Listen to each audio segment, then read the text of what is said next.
Postmaster घर लुट होईछि। स्वामी स्त्री हाथ बांधिबा सहित आखिरे पट्टी बांधि 5 लाख टंका सुना अलंकार लुटि नैथिबा अभियोग होईछि। बालेश्वर जिला अनंतपुर फांडी तेंटे गाँवर पोस्टमास्टर बटकृष्ण मलिक घर डकायती होईछि। पोस्टमास्टर बटकृष्ण एवं तांकर पत्नी सुरती हाथ आखि बांधिबा परे हत्या धमक दे लुटि नैछन्ति दुर्बृत्त।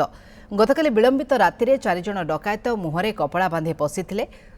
लुटेरा माने अणओडिया कथा हेउथिले। घटनास्थल में पुलिस पहुंची तदंत आरंभ करिछि।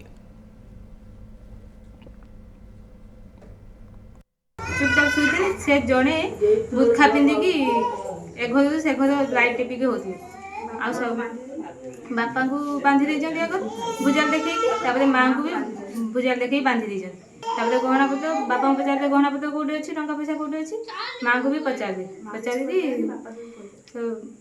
सब टंका पैसा सुना सब बाक्स फाक्स खुदिकी नहीं गले कबाट को गोठा मारे मुझे चल टिके चलैला आज उठी आसिक मोबाइल धरला बेलू से आसिक मत मो मुंडर लुहा रड लगे कहले खत्म कर दो कहीकि मो हाथ को बांधि पकेले हाथ को बांधि पके मो आखि की बांधिदे कहले चाबिकाठी कर लकर चाबिकाठी मुझे टोल अच्छे खोजिकी सी निजे नेले नहीं कि सब टका पैसा हाथ सब ने घरे काली विलंबित राति 1:30 समय हम से अचानक भाव 4 जण अजना व्यक्ति कला पोशाकधारी पहुँची स्वामी स्त्री 2 जन को हाथ गोड़ बांधि घर पाखापाखि 5 लाख टंका आ सुना गहना 40 ग्राम खंडे हम से लुटि नहीं।